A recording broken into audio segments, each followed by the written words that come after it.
Hey everyone, how you all doing? So I like to play drum kit and percussion in musical theatre and pantomimes, and often when I play those shows I have to find a bunch of really strange and interesting sounds.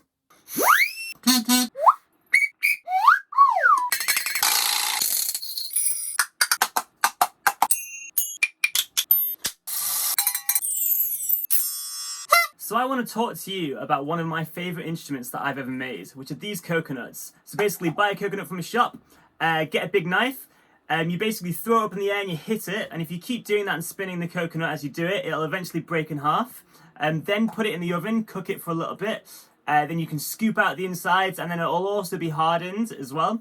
I've studied horses for many years to try and get the perfect sounding clip clops, and so this is what it should sound like.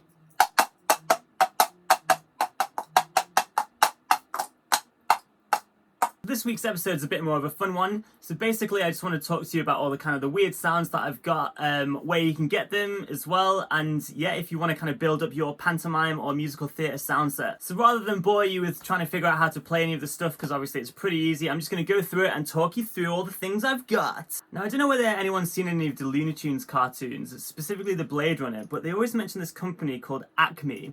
And Acme are a great company.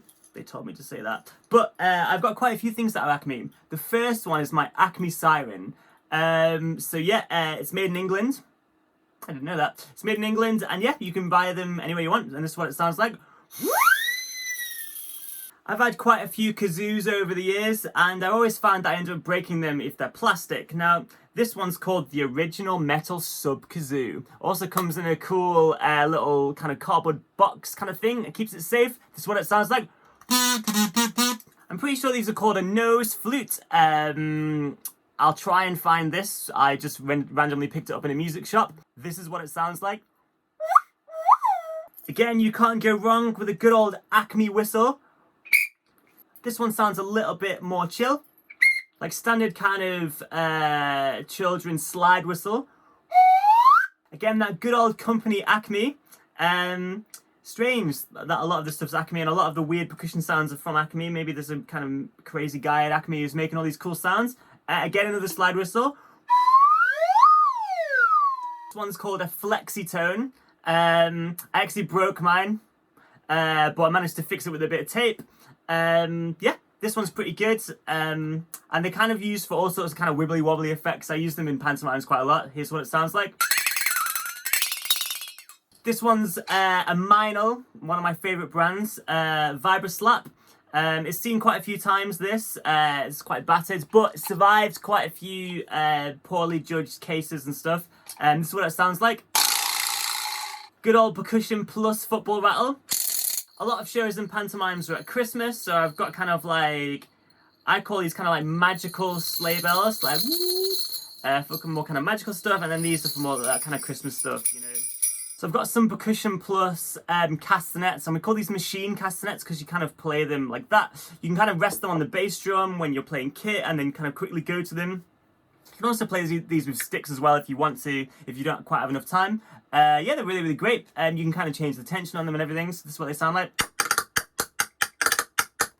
Again, got some percussion plus claves. I really like these actually. They sound really nice and good for like those kind of like maybe spooky sounds or cricket sounds.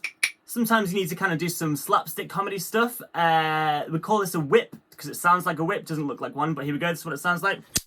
I got this little cowbell. Well, someone brought it back to me from Canada, but this is quite good if you've got that kind of dinner bell sound. These instruments are called finger cymbals, and you can do quite a few different things with these, you know, just for that kind of bell sound. Another thing that you can do with them, if you're kind of trying to make some more kind of spooky sounds, is get a bow, and you can kind of bow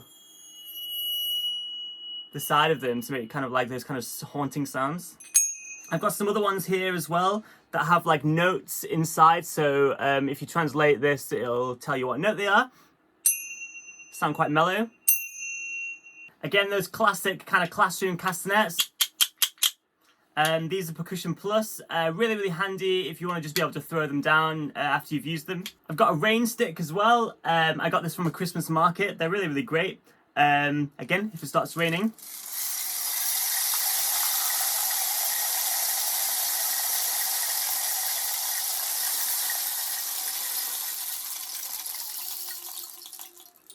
top tip with a Rainstick is if you're ever buying one, is you want to make sure that it lasts for quite a long time. This one's like a medium one. It's not amazing, but it's pretty good. So yeah, top tip, buying a Rainstick, make sure it lasts long. This one's called a Bell Tree, again by Percussion Plus. These are pretty cool. Can be quite like a shock sound. Another classic sound is Windchimes by Treeworks. I always get Treeworks ones because they're just really, really good sounding. They're just that extra bit more magical. The next thing I want to talk to you about is something called the Miller Machine. These are really awesome. Again, if you're playing kit and you want to just get that triangle sound really quickly, you can be playing along and then... Yeah, and basically it's just like a spring-operated thing. Hits the triangle, you can do rolls on it as well. Loads of different things with it. It's really, really great.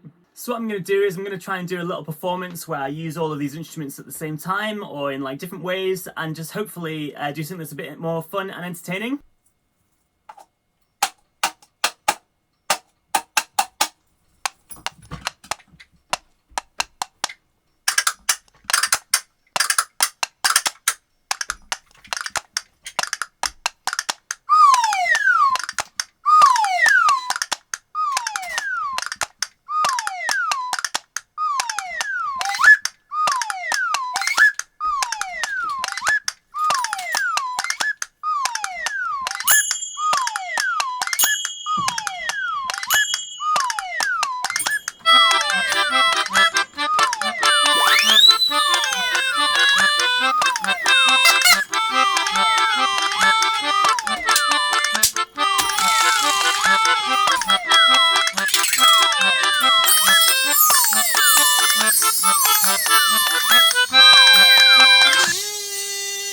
I hope you've enjoyed watching this video on like musical theatre sounds, pantomime sounds, just loads of different things that I've got. Hope you've learned something, hope you're able to figure out what those instruments were called as well.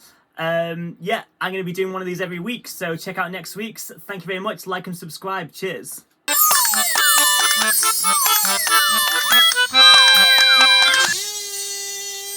That's all, folks.